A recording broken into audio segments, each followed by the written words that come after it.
Very sorry I got late because of the rains, and thanks to all of you all for coming.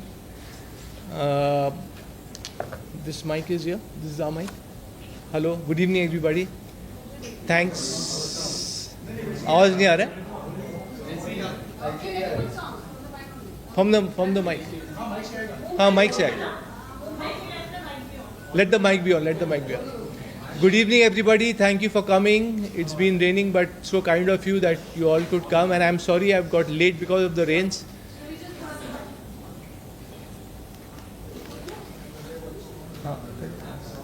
हाँ अभी on है? हाँ अभी on.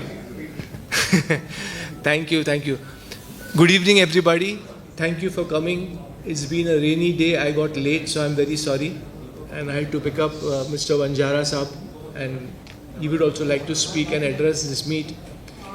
We are all gathered here today. I am here today to announce that I have severed all ties with my family, and I don't want anything to do with them. I don't have anything to do with them. They have been torturing me for years, and I was taking what was just coming to me. As you all know, everyone knows that a court battle was fought, which I won in the year 2008, 16th Feb to be precise. And well, life has been a hell since 2005, because that was the time when Amir, my brother, forcefully caught me and kept me under house arrest and gave me forced medications. So all that I have been through. Well, I will At Cozy Home. at Cozy Nursing Clinic. Yeah, he was caught. I was caught and put over there for 19 days. Anyway, the details Vanjara Saab will share with you. This is Mr. Vanjara Saab. He's my lawyer and my father's friend and advocate. So Mr. Vanjara Saab will. I was looking after that case right from 2008, and being a father friend, he requested me to appear in that case and fight for the custody, because Amir Khan Sahab, Amir was asking his custody, and we were fighting that case for practically about 12 years. 12 years. 5 months. 5 months. 5 months. 5 months. 5 months. हाँ ये mic. And then finally the custody was given to,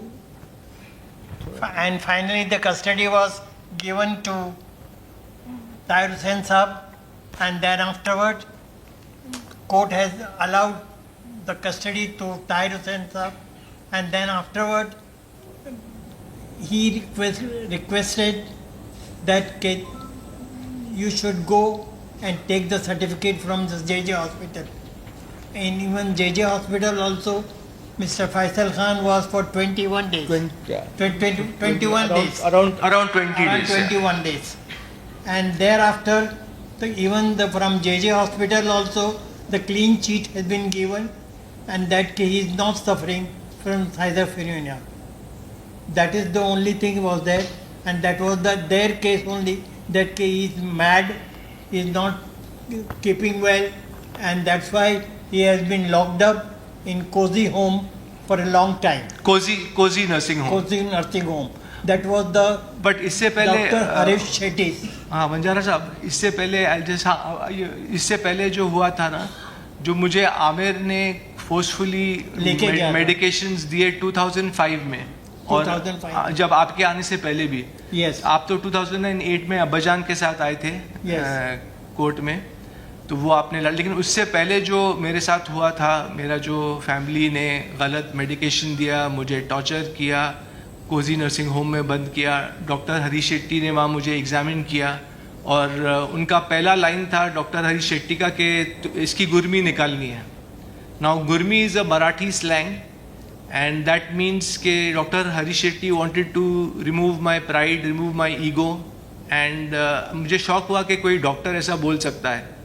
and from then on I knew कि ये मेरे साथ बहुत गलत होने वाला है, और मेरी बहन निखत हेगड़े, संतोष हेगड़े और मेरे अंकल इम्तियाज़, वो उस वक्त वहाँ डॉक्टर के सामने थे, लेकिन उन्होंने कुछ कहा नहीं डॉक्टर को कि आप ऐसे कैसे बात कर सकते हो। और फर्स्ट ऑफ ऑल आमिर ने भी आके मुझे गलत तरीके से पकड़ा और पुलिस के साथ आए थे आमिर 2005 में मेरे घर पे, जो उनका ही घर है असल में, बेला विस्टा में।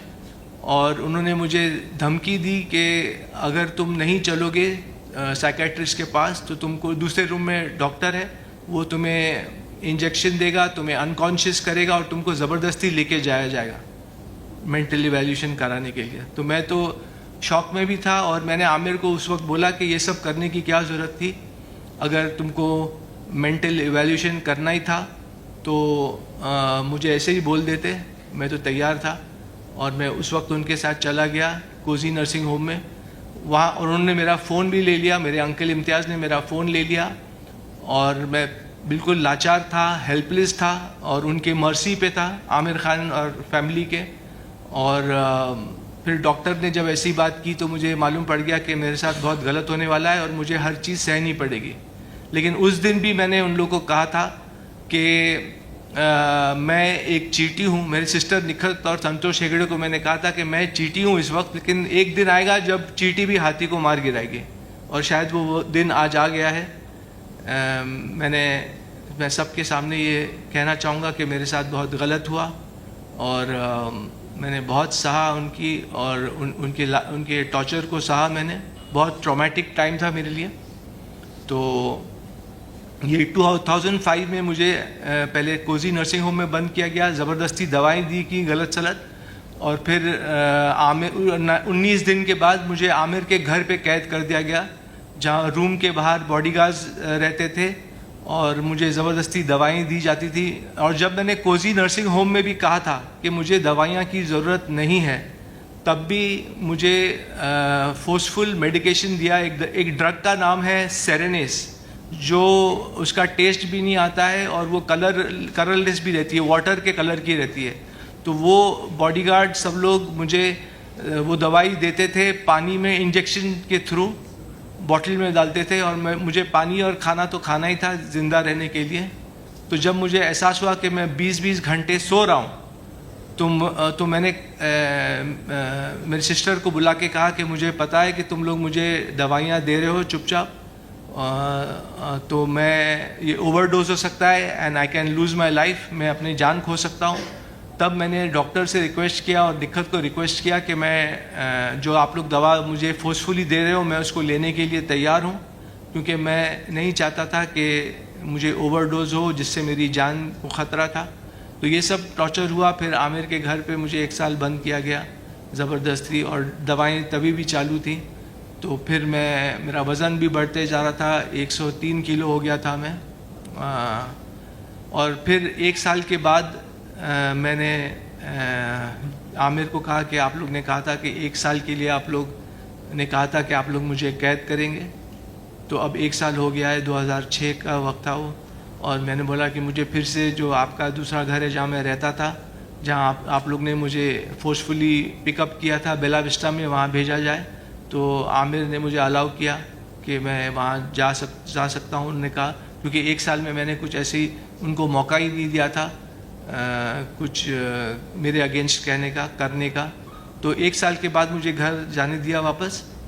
और फिर 2007 में फिर सब ठीक चल रहा था। मैं कुछ गोट फार्म स्टार्ट करने की कोशिश कर रहा था, और उसके यहाँ अहमदनगर में एक मैंने ज़मीन भी देखी थी और वहाँ गोट फार्म स्टार्ट करने की मैं कोशिश कर रहा था, और कुछ लोगों को मिल रहा था उसके लिए। तो वो सब काम चल रहा था। सडनली आमिर ने मुझे 2007 में बुला के दोपहर को, डॉक्टर हरी शेट्टी और आमिर ने कहा कि तुमको कल जाना है, अपनी सिग्नेटरी राइट्स देना है। अब सिग्नेटरी राइट्स वो होता है कि आपका पूरा हक एक इंसान का छीन लिया जाता है और आपको कोई पावर नहीं रहता है साइन करने का, और आपका अस्तित्व बिल्कुल शून्य हो जाता है, ज़ीरो। मतलब आप एक आदमी हैं, आप जी रहे हैं, लेकिन आप कुछ कामकाज नहीं कर सकते, कोई चेक साइन नहीं कर सकते, कोई अग्रीमेंट साइन नहीं कर सकते। तो मुझे जब ये पता चला, मैं उनको तो हाँ बोल रहा था कि मैं जाऊंगा और डॉक्टर और जज के सामने बोलूँगा कि I M incapable of taking my decisions. Aamir ने कहा था ऐसे बोलना है तुमको जाके जज के सामने कि मैं अपने फैसले खुद ले नहीं सकता और मुझे एक गार्डियन की ज़रूरत है। तो उस वक्त तो मैं हाँ हाँ बोल रहा था उनको कि हरीश शेट्टी को और आमिर को कि हाँ मैं जाऊंगा और सब करूंगा, लेकिन मेरे दिमाग में चल रहा था कि मैं अपने आप को अब कैसे बचाऊं और इस चक्रव्यूह से कैसे निकल पाऊं। और तब मैंने फ़ैसला किया घर जाकर कि मैं घर छोड़ दूंगा और मैं घर से निकल गया, क्योंकि अब मुझे पता चल गया था कि मेरी फैमिली को मुझे टेक ऑन करना पड़ेगा। मेरी फैमिली मेरे ख़िलाफ़ है और मुझे अपनी फैमिली के सामने लड़ना पड़ेगा, खड़ा होना पड़ेगा। और तब मैंने फ़ैसला लिया घर छोड़ने का और मैं अपने दोस्त एक इंस्पेक्टर हैं मिस्टर सनके, उनको मिला और उनसे मैंने राय ली कि मैं ऐसे ऐसे फंस चुका हूँ, मेरी फैमिली मुझ पर जुल्म कर रही है। उनको सारा मामला मैंने बताया तो मिस्टर सनके ने कहा कि आप जाइए और आप एक गवर्नमेंट हॉस्पिटल में अपने आप को इवैल्यूएशन कराइए। और सनके ने कहा आप तैयार हैं कराने के लिए? तो मैंने कहा हाँ बिल्कुल, अगर मैं बिल्कुल कराऊंगा इवैल्यूएशन मेंटल, क्योंकि अगर मैं सच में पागल हूँ तो मुझे फैमिली के पास जाना चाहिए और फिर मैं जाऊँगा। तो मैंने KEM हॉस्पिटल में जाके बहुत मुश्किलों से मैंने टेस्ट दिया, क्योंकि जब आप जाते हैं, कोई इंसान जब जाता है गवर्नमेंट हॉस्पिटल में टेस्ट करने को, तो आपको वो बगैर एक फैमिली मेम्बर के टेस्ट भी नहीं करते। तो फिर मैं फंस गया फिर से, क्योंकि कोई सब फैमिली मेम्बर्स मेरे ख़िलाफ़ थे। तो फिर मैंने कैसे भी अब्बाजान को कांटेक्ट किया और अब्बाजान ने कहा कि मैं तुमको एक लेटर दे सकता हूँ कि तुम नॉर्मल हो और तुम्हारी जांच की जाए। तो वो लेटर के बेसिस पे मेरा टेस्ट हुआ KEM हॉस्पिटल में। ये 2007 की बात है, 2007 अक्टूबर। और फिर मेरे इंस्पेक्टर दोस्त जो थे सन के, उन्होंने कहा कि आप 2-4 दिन के लिए ज़रा गायब हो जाइए जब तक ये रिज़ल्ट्स नहीं आते, और जब ये रिज़ल्ट्स आ जाएंगे तो आपको कोई कैद नहीं कर सकेगा, आमिर फैमिली आपको कोई ख़तरा नहीं रहेगा उनसे। तो आप ये रिज़ल्ट्स आने का तक आप गायब हो जाइए। तो उस वक्त मैं खंडाला चला गया था और पता नहीं कैसे भी, पता नहीं फैमिली को कैसे पता चल गया और उन्होंने पुलिस भेजा मुझे अरेस्ट करने खंडाला में। और जब पुलिस बीच रात में आई खंडाला तो मैंने उनको पूछा कि आप लोग क्यों, उन्होंने बोला आपको चलना पड़ेगा हमारे साथ, हम खार पुलिस स्टेशन से हैं। तो मैंने कहा कि लेकिन पुलिस को मैंने ये पूछा कि मैंने गलत क्या किया है। पुलिस जब ही पकड़ती है जब आपने कुछ गलत किया हो। तो मैंने पुलिस को क्वेश्चन किया कि आप मुझे किस सिलसिले में पकड़ रहे हैं, आपके पास वारंट है क्या है, आप किस जुर्म में मुझे पकड़ रहे हैं। लेकिन उन्होंने कहा कि आपकी मदर और सिस्टर ने एक कंप्लेंट डाली है पुलिस स्टेशन में कि आप सोसाइटी के लिए हार्मफुल हैं, आप डेंजरस टू सोसाइटी हैं और आपको स्किज़ोफ्रेनिया है, ये उनके डॉक्टर्स बोल रहे हैं। तो मैंने कहा ये सब झूठी बातें हैं। तो उन्होंने बोला खैर आपको चलना पड़ेगा, आप चलिए हमारे साथ। तो मुझे उनके साथ चलना पड़ा, क्योंकि वो होटल वाले ने भी बोला मुझे कि हम आपको रहने नहीं देंगे। तो ये सब हुआ बीच रात में खंडाला में और मैं पुलिस के साथ मुझे आना पड़ा। पुलिस को तो ऑर्डर मिला था कि कैसे जैसे तैसे भी फैसल को पकड़ के लेके आओ। तो पुलिस भी लाचार थी, उन्होंने मुझे मजबूर थी और उनको ऑर्डर दिया गया था कि फैसल को पकड़ के लेके आओ जहाँ से भी। तो ऐसा हुआ और मुझे पुलिस के साथ जाना पड़ा और फिर मेरा फ़ोन ले लिया गया। मैं खार पुलिस स्टेशन में सो गया और जब सुबह उठा तो मुझे मेरा फ़ोन मिला, क्योंकि इंस्पेक्टर सनके ने जो खार पुलिस स्टेशन के इंस्पेक्टर थे इंचार्ज, उनको फ़ोन करके कहा कि इनको फ़ोन दे दो वापस फैसल को।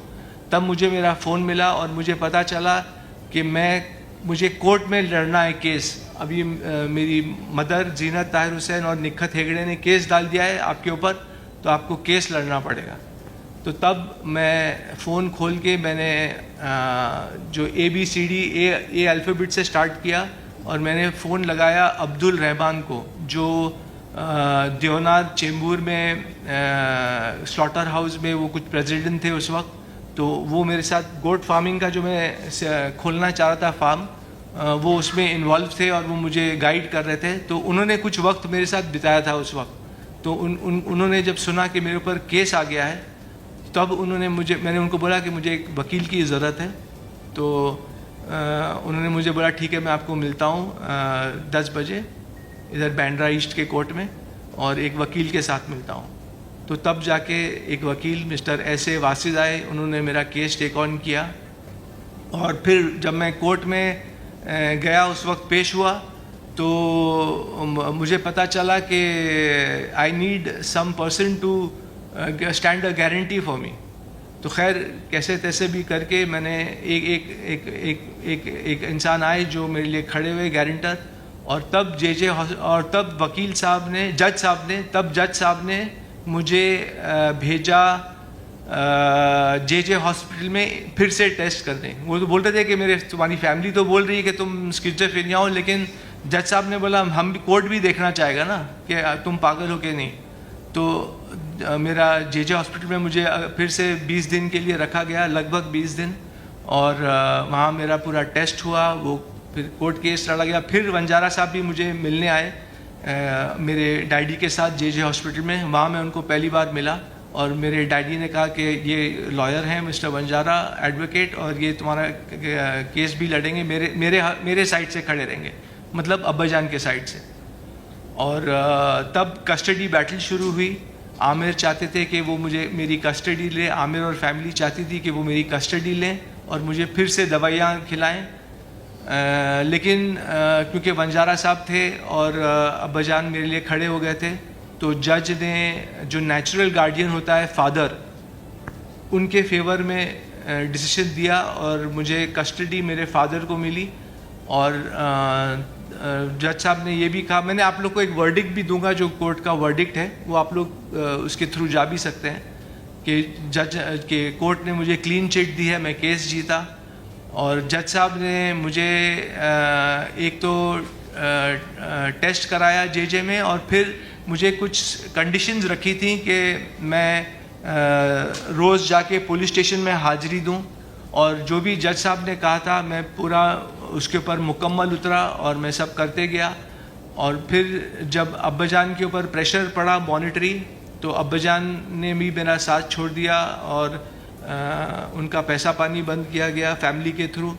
तो ये सब हुआ और अब्बाजान ने मेरा साथ छोड़ दिया। लेकिन ऊपर वाला है, तो जज साहब ने बोला कि मैं आमिर को कस्टडी नहीं दूंगा, मैं फैसल को छोड़ दूंगा टू लिव अ लाइफ। तो जजमेंट में उन्होंने लिखा है कि पर्पसली ही left me alone to see how I react in society and how I deal with society. तो ये जज साहब का बहुत अच्छा एक फैसला था और उन्होंने मुझे जीने दिया। मैं जी रहा था, तब तक केस भी चल रहा था, मैं सब सोशल एक्टिविटीज़ कर रहा था। उसका प्रूफ मैं जज साहब को दे रहा था हर हियरिंग पे कि मेरी क्या क्या एक्टिविटीज़ हैं।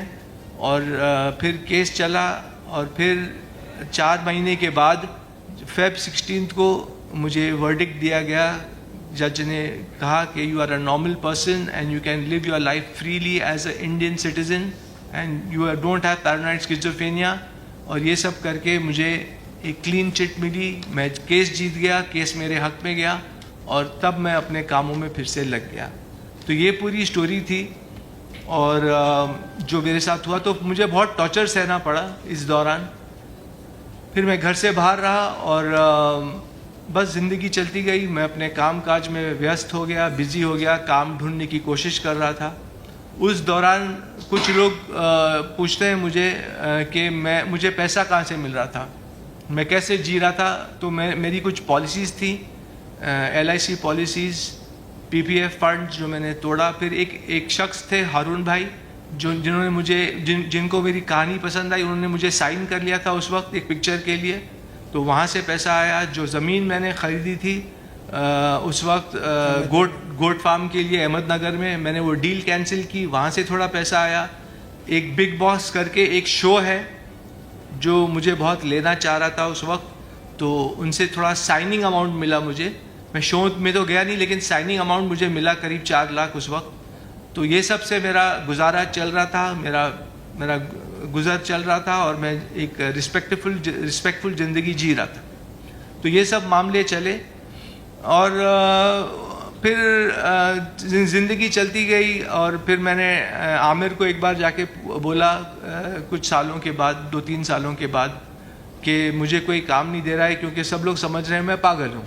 तो एक नॉर्मल इंसान को काम मिलना कितना मुश्किल होता है ये तो आप लोग जानते ही होंगे। तो एक पागल इंसान को कौन काम देगा? तो आमिर ने मुझे बोला ठीक है, मैंने बोला अभी तुमको मुझे रखना पड़ेगा। तो उन्होंने मुझे स्क्रिप्ट डॉक्टर की नौकरी दी 30,000 महीने पे, और मैं अपना काम कर रहा था और चला रहा था अपने रोज़मर्रा की ज़िंदगी। तो इस हिसाब से ज़िंदगी चलती गई। लेकिन आज तक भी दुनिया को कुछ डाउट है कि मैं शायद एक नॉर्मल इंसान नहीं हूँ। मुझे आज तक वो झेलना पड़ता है वो समाज के सामने, और मुझे काम मिलना मुश्किल हो जाता है। हालांकि मैंने आगे चलकर एक फ़िल्म भी की, चिनार दास्तान-ए इश्क, जिसमें मैं लीड रोल था। वो 2015 में रिलीज़ हुई। और मैं कहानियों पर काम कर रहा था, मैं लिख रहा था। फिर बाद में एक पिक्चर मेरे और बनी, डेंजर अहेड करके, जिसके डायरेक्टर थे फैसल सैफ। लेकिन वो गुजर गए और पिक्चर अभी तक रिलीज़ नहीं हो पाई। तो फैसल सैफ ने वो पिक्चर, मैंने शूटिंग कंप्लीट कर दी है वो पिक्चर की, उसका पोस्ट प्रोडक्शन थोड़ा बाकी है, लेकिन वो पिक्चर भी रेडी है। इस बीच में मैंने सोचा कि दुनिया जो भी सोचती है मेरे बारे में कि मैं मेंटल इंसान हूँ, मैं पागल इंसान हूँ, कोई बात नहीं, मैं अपने काम से प्रूव कर दूंगा कि मैं क्या हूँ। तो इस बीच में मुझे मौका मिला और मैंने फैक्ट्री पिक्चर डायरेक्ट की, उसमें एक्ट भी किया और उसमें गाना भी गाया, उसमें राइटिंग में भी इन्वॉल्व था। प्रोड्यूसर्स भी नए थे वो प्रोजेक्ट के, फैक्ट्री पिक्चर के। तो मैं प्रोडक्शन के भी डिसीजंस लेता था। तो पूरा भार फैक्ट्री का मेरे ऊपर आ गया था। मैंने एक पिक्चर बना दी फैक्ट्री, उसको रिलीज़ भी कर दी ऊपर वाले की मर्ज़ी से। और यही मैंने चाहा कि दुनिया ये देखे कि अगर मैं वाकई एक पागल इंसान हूँ तो मैं एक पिक्चर कैसे बना सकता हूँ, इतना मेहनत करके, उसमें एक्ट भी करके, डायरेक्ट भी करके। उसमें प्रेशर बहुत था मुझे, क्योंकि मैं दोनों काम संभाल रहा था। लेकिन मैंने कहा कि चलिए मैं अपने काम से ही प्रूव करूंगा कि मैं पागल हूं या नहीं हूं। तो ये सब काम चलता गया। और अब जब एक इंटरव्यू आया, तो ये तो 2021 की बात थी, वो पिक्चर भी रिलीज हो गई फैक्ट्री। अब मैंने कुछ प्रोजेक्ट्स लिखे थे लॉकडाउन में जो मैं स्टार्ट करना चाह रहा था। तो मैंने एक इंटरव्यू दिया पिंक विला में, और वो इंटरव्यू के बाद फैमिली वाले नाराज़ हो गए मुझसे। और मैंने इंटरव्यू को इसलिए नहीं रोका, मेरे सवाल पूछने से, जो वो मेरे फैमिली के बारे में पूछ रहे थे, क्योंकि मुझे सच को बाहर लाना था। और मैं एक सच्चा इंसान हूँ, तो जो भी हुआ, क्योंकि मैं क्यों छुपाऊँ? अगर सामने वाला जर्नलिस्ट मुझसे सवाल पूछ रहा है तो मैं जवाब दूंगा। मैं क्यों बोलूँ कि नहीं, मैं इस सवाल का जवाब देना नहीं चाहता। तो अगर मैं ऐसे बोलूँगा मतलब मैं कुछ छुपा रहा हूँ। और मैं ये नहीं चाहता कि मैं कुछ छुपाऊं और लोगों को रूबरू ना करूं मेरे साथ क्या हुआ है। तो जो सवाल पिंक विला के एंकर अविनाश ने मुझसे पूछा, तो मैंने उसका सही जवाब दिया, सच्चा जवाब दिया। वो फैमिली वाले को अच्छा नहीं लगा, वो लोग नाराज़ हो गए और उन्होंने मुझे तोहमत लगाई कि मैं मिसलीड कर रहा हूँ मीडिया को, पब्लिक को। और उन्होंने और भी मुझ पे इल्ज़ाम डाले। सारे फैमिली वाले मेंबर्स ने साइन किया वो लेटर बोलिए या इंटीमेशन बोलिए, प्रेस को जो उन्होंने दिया था कुछ दिनों पहले। तो मैंने फिर उसका जवाब ये दिया कि मैं फैमिली से अलग हो रहा हूँ, और मैं ऐसी फैमिली में चाहता नहीं जो मुझे नुकसान पहुँचा रही है, जो मुझे हार्म कर रही है और मुझे बार बार रोक रही है आगे बढ़ने से। तो इससे बेहतर मैंने ये समझा कि मैं फैमिली से ही अलग हो जाऊं और दूर हो जाऊं। तो इसलिए मैंने पब्लिक नोटिस जारी की न्यूज़पेपर्स में, जिसमें ये कहा है कि मैं अपने फैमिली से दूर हो रहा हूं, अलग हो रहा हूं, और मैं अपना फ्री ज़िंदगी बग़ैर किसी प्रेशर के मैं जीना चाह रहा हूं। तो ये पूरा हुआ है, और इसलिए मैं अपना हक, अपना पहलू सामने रख रहा हूँ आप लोग के सामने, मीडिया के सामने, ताकि दुनिया को पता चले कि मेरे साथ क्या क्या हुआ, क्या क्या गलत हुआ। तो that is all I would like to say. उससे पहले वो जो आपने ताहिर हुसैन साहब का वो जो बीमारी हुई थी और वो हॉस्पिटल में, आप बताइए। बिफोर दैट, इसको ऐसे before that mister Tahir Hussain was in Lilavati hospital. He asked me Mr. Vanjara, I want that Mr. Santosh Hegde and other person, that is Nikat, should not come to me in the hospital. I don't want to see them, their faces, and want to take off anyone advice. You please see that they should not come.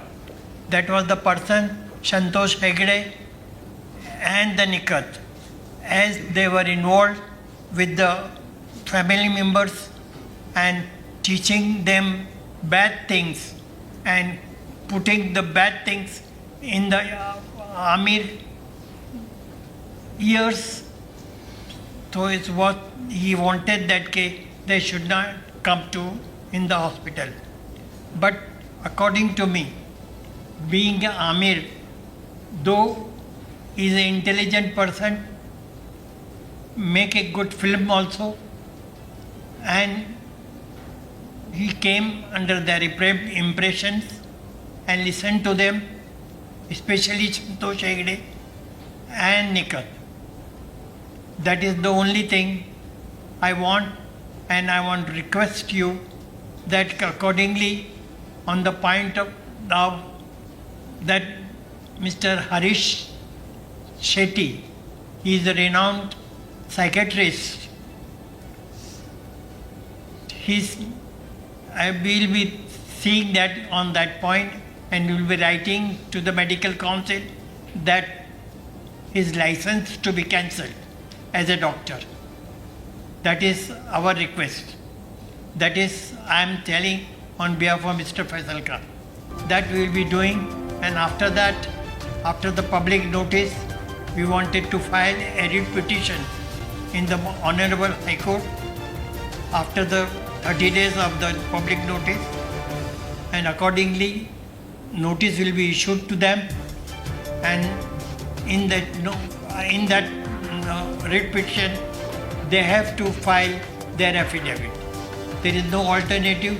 They have to come out openly and say that, and once we'll get the writ petition filed in the High Court, then we'll get inshallah good order accordingly, which we have got from earlier from the Bandra 9th Court on 16 to 2008.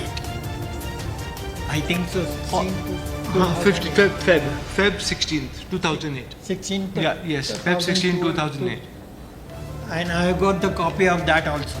इनको भी copy दी जाएगी And सब I will be giving this copy to everyone. दूसरी बात यह है कि एक पॉइंट में आप लोगों को एक और बताना, इम्पोर्टेंट पॉइंट ये था कि in between mister Tahir Hussain साहब was very much sick. Tahir Hussain Saab very much sick. मैं पकड़ Tahir Hussain Saab very much sick, and then he was not able to control his urine. So Amir Khan and Nikat and Santosh Hegde forced Mr. Tahir Hussain Saab that you first give.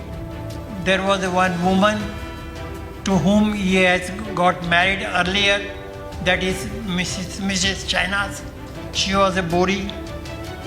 You give divorce to her, and then only we'll take you to the hospital, and then we'll see that your medical treatment will be given.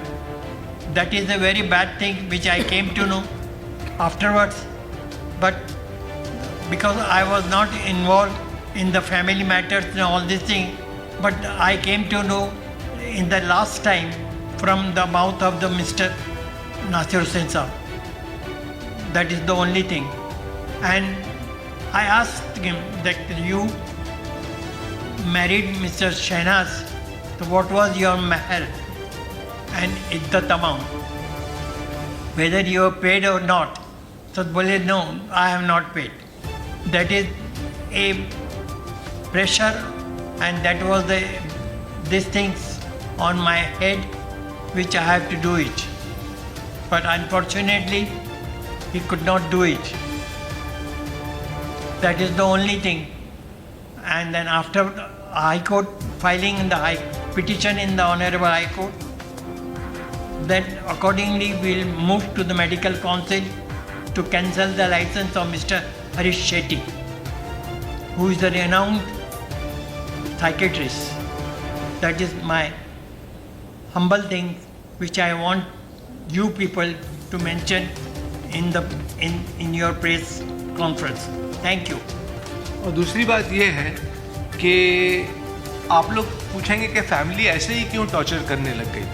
तो जो main मुद्दा था, मेरा एक divorce हो चुका था। मेरा एक शादी हुई थी 2002 में एक लड़की के साथ, और 2002 जनवरी में मैं उनको मिला था, वो लड़की को। फिर अगस्त में मेरी शादी हुई और दिसंबर 2002 में मेरा डिवोर्स हो गया।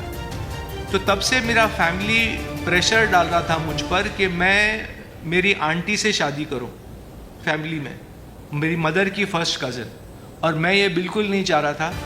तो उन लोग ने उस वक्त से मुझ पर प्रेशर डालना शुरू किया, और वो प्रेशर डाल के उस वक्त से उन्होंने मुझे प्रेशर डालना शुरू किया कि शादी कर लो, शादी कर लो, शादी कर लो। और मैं अपने काम में लगा था और मैं बिल्कुल इंटरेस्टेड नहीं था शादी करने में। तो उसको लेके फैमिली के साथ मेरे काफ़ी बहस उज्जत होती थी, अनबन होती थी। तो इसलिए मैं फैमिली से दूर रहने लगा था, क्योंकि अगर मैं वहाँ बैठता तो लड़ाई झगड़ा होता, और मुझे लड़ाई झगड़ा बिल्कुल पसंद नहीं है। तो इस मुद्दे को लेकर मैं फैमिली से दूर भी जाने लगा था। और तब उन लोगों ने ये कहा कि ये पागल हो गया है, क्योंकि मैं फैमिली को नहीं मिल रहा था। मैं पूरी दुनिया में उठ रहा था, बैठ रहा था, लोगों को मिल रहा था, सिर्फ फैमिली से अलग था। तो फैमिली को ये गुस्सा आ गया कि, और मदर को गुस्सा आ गया कि वो मैं मेरी आंटी से मैं शादी नहीं कर रहा हूँ। तो ये भी एक बहुत बड़ा मुद्दा था ये सब शुरुआत होने की। Now I think I have covered everything. We are open for Q&A। अब ये जो सवाल पूछे।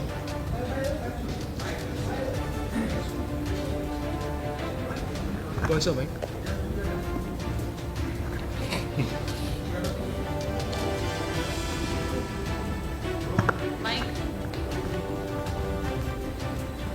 फैसल जी, आप लोगों ने साथ में काम किया था, आपने और आमिर ने जी। उस वक्त तक क्या सब सही था, और क्या उसके बाद से चीज़ें गड़बड़ होने लगी? क्या आपने रियल रीज़न पूछा कि यही रीज़न जो आपने बताया यही था, कि इसके अलावा भी? नहीं, इसके अलावा भी रीज़न हो सकता है कि आमिर ने, जब मेरी पहली पिक्चर मधोश बन रही थी 1992 में शूटिंग शुरू हुई थी, अब्बाजान ने वो प्रोड्यूस किया था मेरे लिए, डैडी ने। तो आमिर ने उस वक्त भी मेरी पिक्चर की कहानी नहीं सुनी थी जब हमने शुरू किया था। तो पता नहीं, कुछ लोग बोल रहे हैं कि मीडिया में कि आमिर की जेलसी उस वक्त से थी तुम्हारे साथ। तो शायद वो जेलसी बढ़ते बढ़ते उसका ये रूप हो गया कि मेला के बाद जब मेला रिलीज़ हुई तो मतलब मेरा काम थोड़ा ज़्यादा अच्छा लगा लोगों को। तो ये लोग मुझे कहते हैं आज तक कि तुमने ज़्यादा अच्छा, तुमने बेस्ट काम कर दिया मेला मूवी में। तो शायद आमिर को और भी जेलसी बढ़ गई होगी, क्योंकि मेला के परफॉर्मेंस के बाद ही आमिर ने मुझे बोला कि फैसल तुम्हें एक्टिंग नहीं आती, तुमको एक्टिंग छोड़ देनी चाहिए। तो he was not encouraging at that time. तो maybe what I've heard that he was jealous and he was, कुछ सिबलिंग राइवलरी रही होगी जिसकी वजह से उन्होंने ये कदम उठाया, and could be possible, yes.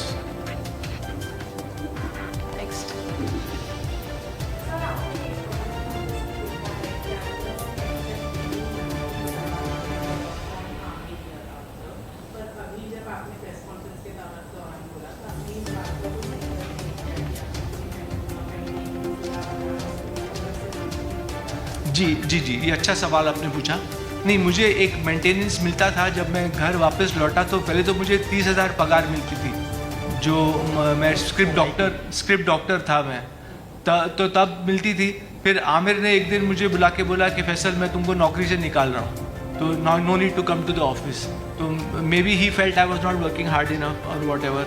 तो शायद उन्होंने वो कदम उठाया। तो अब मेरे पास पैसा कहाँ से आए, क्योंकि दुनिया तो अभी तक मुझे पागल समझती है, तो कौन काम देगा। तो फिर मैंने आमिर से बहस उज्जत की एक दिन, और मैंने बोला कि you have to give me a monthly sustenance till I don't stand on my 2 feet, because तुम्हारी वजह से मैं पागल करार किया गया हूँ। तो उन्होंने अग्री किया और उन्होंने बोला कि ठीक है मैं मंथली तुमको अलाउंस दूंगा। तो वो अलाउंस तय हुआ तो मुझे मिलता था। तो अब जब मैंने घर छोड़ दिया, जब मैंने पब्लिक नोटिस जाहिर की, तो मैंने ये फैसला लिया है कि ना मैं उनके घर में रहूँगा और ना मैं उनसे मंथली मनी लूँगा। जो है ऊपर वाला देगा।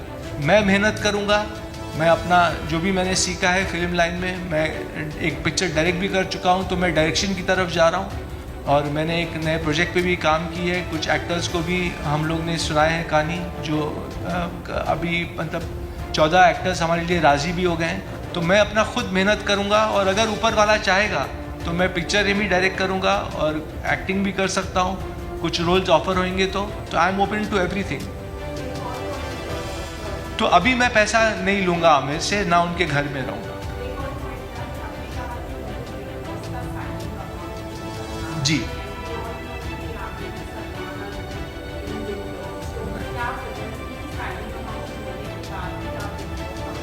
हाँ, तो उस वक्त भी बिग बॉस का जो मुझे मिला था साइनिंग अमाउंट, सडनली मुझे निकाल दिया गया वहाँ से।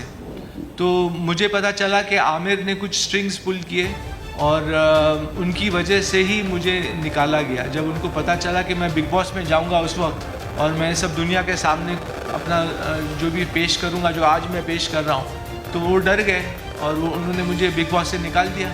तो ओनली ही could have used his pull and power to remove me from Bigg Boss, वरना मैं वो शो भी करता।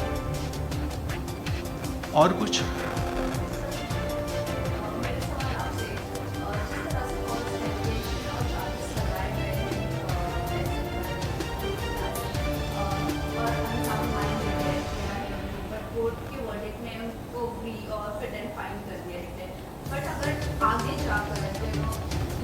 केस फाइल करते हैं अपनी फैमिली के अगेंस्ट, तो what will be the punishment to this family? There is no punishment. Writ petition. She is asking about the writ petition, I think. What is the consequences of the writ petition? Yes. Consequences of the writ That petition. will be filing in the writ petition in the Honorable High Court, and they have to file their reply after notice to them. And that is the only thing. Then we'll come to know that what is the reply incoming. So was their real intention? What was their real intention? You will come to know when they file the reply. But उससे कुछ consequence नहीं होंगे ना, उससे मतलब वो jail well नहीं जा सकते ये लोग। नहीं करेंगे consequences, नहीं। फैमिली जिस तरह Just to get my Only freedom. thing that we'll get the order from the High Court or in the writ petition that henceforth they should not, Mr. Interfere. Amir, Santosh Hegde, Nikat and other people should not interfere in the life of Mr. वो एक Faisal. Legal, देखिए जैसे मैंने एक public notice जाहिर किया तो ये लीगल नहीं था, ये मेरी तरफ से एक नोटिस जाहिर किया गया था। लेकिन रिट पेटिशन लीगली कटिंग होगा, उनको कुछ कॉन्सिक्वेंसेज नहीं होंगे, मतलब उनको ना कुछ सज़ा होगी ना कुछ होगा, लेकिन that will be a legal step that I am cutting all times and you can't interfere in my life. And from the higher court we'll get the order after public notice. But there is no precedent कि जो past में आपके साथ हुआ उनके लिए punishment मिला उन्हें? क्योंकि आपके फादर ने तो आपको फिट एंड फाइन डिक्लेयर जी, किया था, जी। आपको मेडिसिन दिए गए थे, आपको पागल करार दिया गया था, उसके बाद आपको तो- लॉक किया गया था घर में। तो ये सारी जो साजिशें रची गई थी आपके अगेंस्ट और आपको बंद किया गया था, तो उनके खिलाफ ऐसी कुछ कोई उसके लिए कुछ सज़ा मिल सकती हो? नहीं, रिट पिटीशन में सजा का नहीं, बट हमने जो केस लड़ा था, वो जो हम लोग ने पहले जो 2007 और 8 में केस लड़ा था, वो उसमें हम लोग ने कुछ फाइल नहीं किया कि हमको कुछ कॉम्पेंसेशन चाहिए या उनको कुछ उनके खिलाफ हमने किया नहीं था। And I don't no, I was not interested in, I just wanted कि मेरा पीछा छूटे इन लोगों से और मैं अपने काम में जीऊँ और अपना काम करूँ। तो मेरा इंटेंशन ये नहीं था कि मैं उनको सज़ा दूँ या उनको कुछ वो दूँ। सज़ा तो ऊपर वाला देगा, सज़ा मैं क्या सज़ा देंगे, लोग क्या सज़ा देंगे, जो सज़ा देना है वो ऊपर वाला देगा। वो हम लोग सब हैं दुनिया में, देखेंगे कि क्या होता है आगे। तो मुझे तो जान छुड़ानी थी, अपनी जान बचानी थी, ना कि उनको सज़ा देना था। But how is it that Faisal, you say like Bollywood में तो आपने openly बात की है, जी। बहुत बड़ी बात है। Easy होगा आपके लिए आगे बढ़ना Bollywood में? What do you think? नहीं, I am going to try my best and again I believe in God a lot. तो क्या होता है कि मैं खुदा ऊपर वाले में, भगवान में बहुत मानता हूँ। तो भगवान ही रोटी देता है, भगवान ही हमको हर सांस देता है। तो वो ही हर चीज़ करेगा। अगर उसने मुझे इस धरती पे लाया है तो उसकी भी जिम्मेदारी होगी कि फैसल को आज खाना कहाँ से मिलेगा और फैसल का काम आगे कैसे बढ़ेगा, वो उसकी जिम्मेदारी हो जाती है। और अगर होना है तो होके रहेगा, नहीं होना है तो नहीं होगा। और जब अल्लाह ताला इतनी बड़ी यूनिवर्स को संभाल रहे हैं, इतने लोगों को संभाल रहा है और वो बहुत रहीम और करीम है, तो why not to face it. Family में कोई भी आपके साथ नहीं? फैमिली में डैडी मेरे साथ थे जब तक उनको ऊपर मॉनेटरी प्रेशर नहीं पड़ा था, उनका फाइनेंशियल रोका नहीं गया था, तो वो मेरे साथ थे। लेकिन और कोई फैमिली में साथ नहीं है, because I think they all, I don't know, maybe they want to be with Aamir and money is where the money is there everyone wants to be. So maybe they are supporting Amir, and maybe Amir is doing some favors for them. Maybe Amir is making some movies for them. Because I've heard that he's made a movie for Mansoor's daughter also. Imran को भी उसने break दिया था। तो कुछ internal favours भी होते हैं, फैमिली पॉलिटिक्स होती है, तो वो शायद सब कर, so they want to lick up to Aamir. मेरे पास तो कुछ पैसा नहीं है, मैं फ़िलहाल तो कुछ बना नहीं सकता किसके लिए, तो maybe they want to lick up to Aamir and that's what they are doing. So this is all family politics, उसमें मैं पेश रहा हूँ।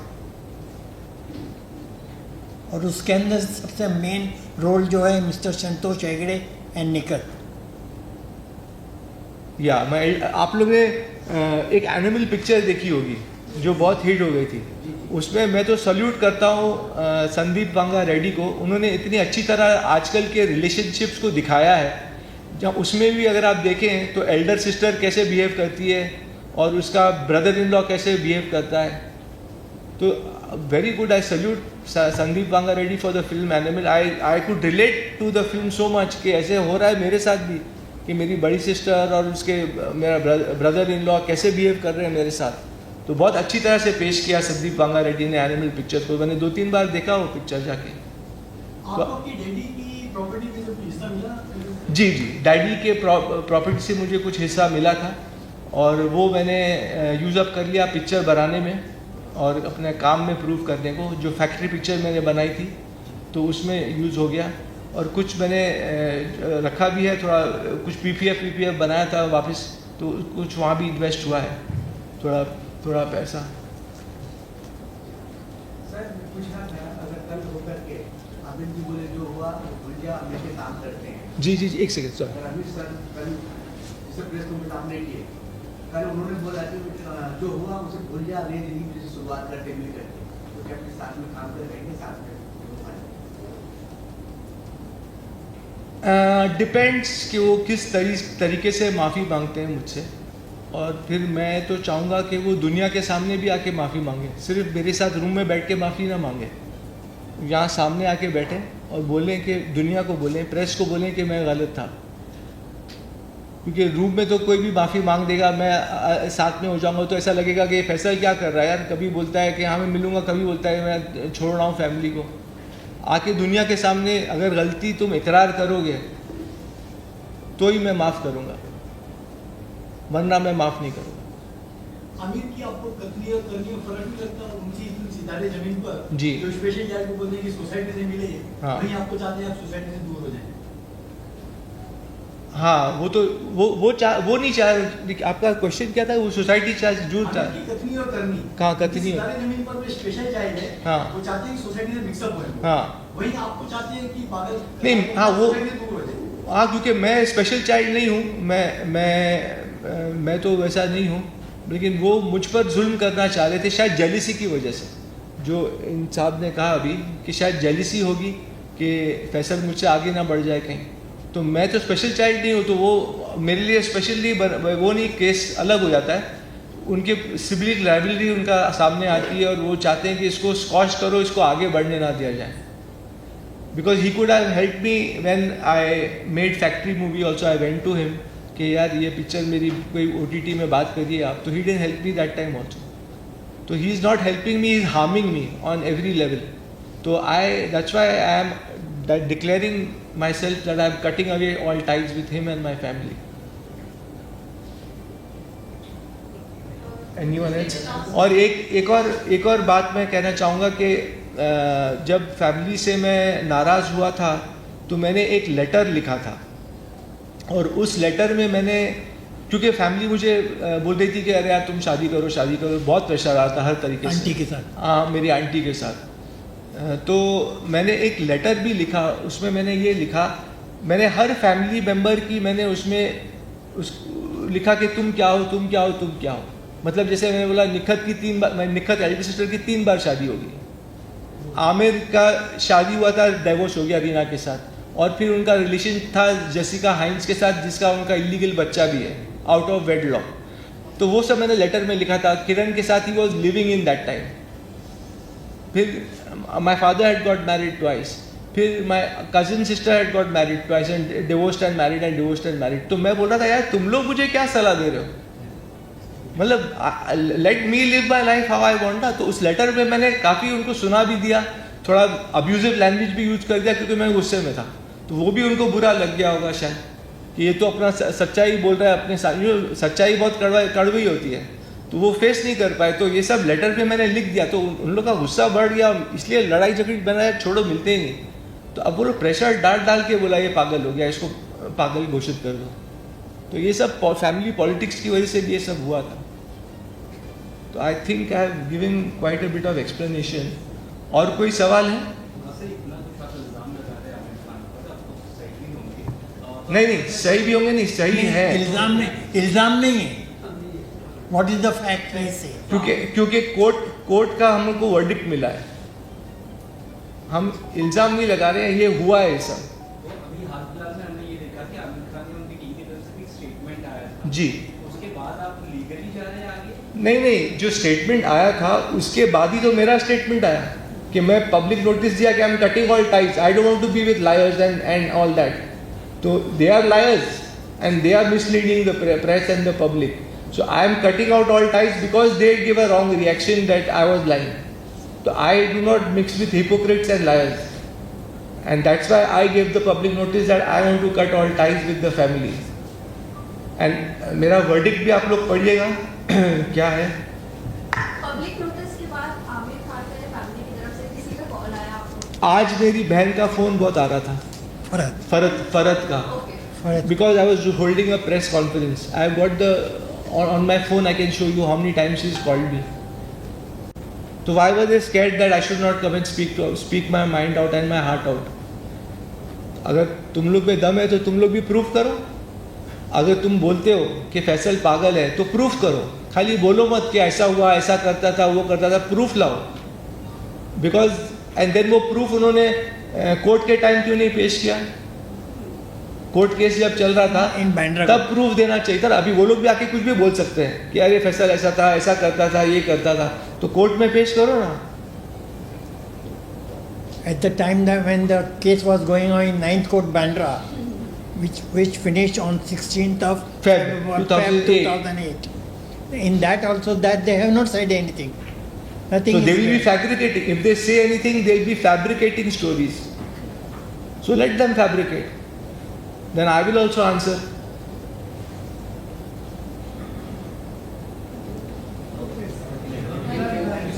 हो गया? Yeah, I think everyone has got the answers and everyone has asked their questions. जी जी आपने नीला picture में बहुत अच्छा काम किया था, तारीफ भी थी, सब हुआ था। जी। आपको दूसरे किसी निर्माता या निर्देशक ने कभी कोई ऑफर किया काम करने के लिए? जी, मैंने जब मेला पिक्चर रिलीज़ हुई और मेरा काम लोगों को पसंद आया तो मैंने बहुत कोशिश की, प्रोड्यूसर्स के पास गया, सबको मिला कि मुझे कुछ काम मिले, लेकिन किसी ने काम दिया नहीं। तो फिर मैं मायूस होकर मैंने सोचा चलो बड़े प्रोडक्शन हाउस, बड़े लोग नहीं दे रहे हैं तो मैंने कुछ छोटी पिक्चरें की, क्योंकि छोटी पिक्चर भी कभी कभी निकल जाती है।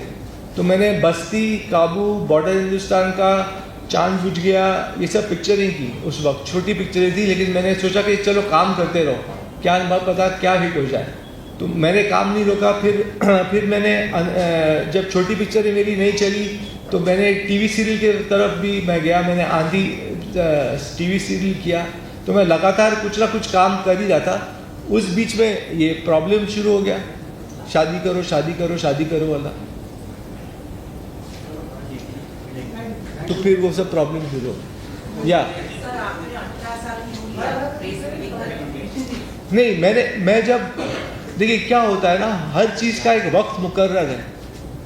जब मैं केस जीता तो उस वक्त भी मैंने सोचा था कि शायद मैं करूँ, मेरे दिमाग में ही नहीं आया कि मुझे प्रेस कॉन्फ्रेंस करना चाहिए, क्योंकि मैं स्कीमिंग आदमी नहीं हूँ, मैं शातिर नहीं हूँ।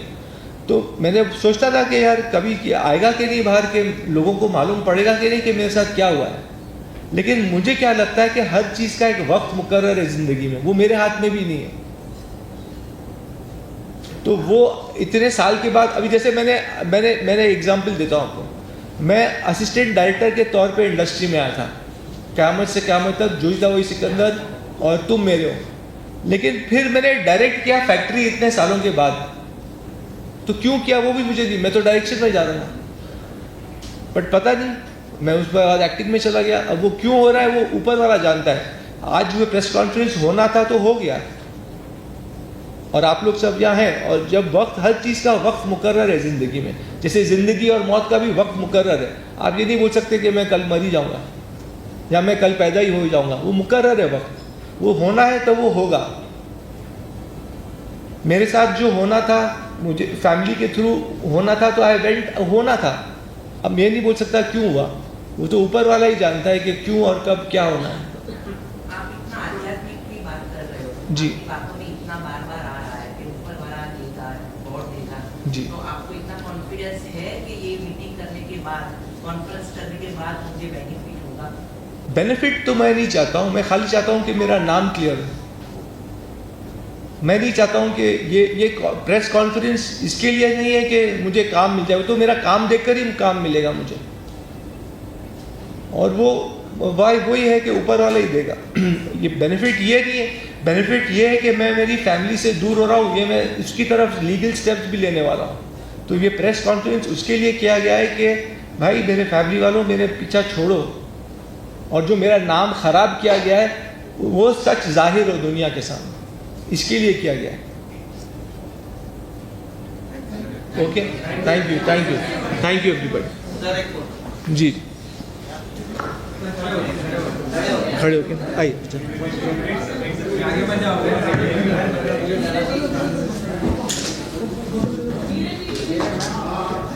राइट पे देखिए, राइट सर, यहाँ पे नीचे थोड़ा राइट, पेपर के साथ, वो पेपर, वो वाला वर्डिक्ट पेपर दे वांट। ये हाँ, दिया इनको। हाँ दिया है।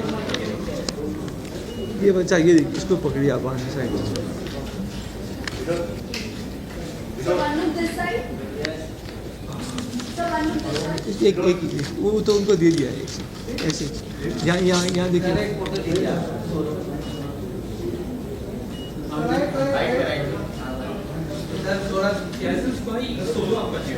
सोलो भी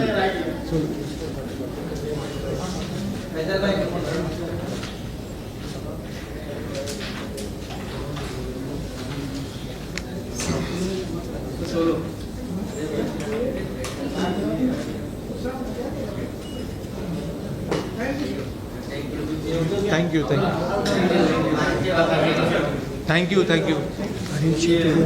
बहुत अच्छा, नहीं बहुत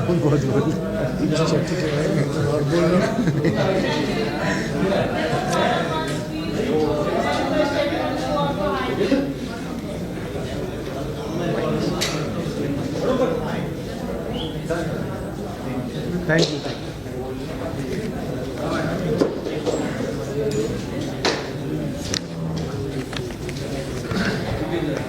ये हरीश शेट्टी के बारे में बोल देता हूँ, वो बोलूँ, मेहर के बारे में बोल दूँ। नहीं या आई कम दे।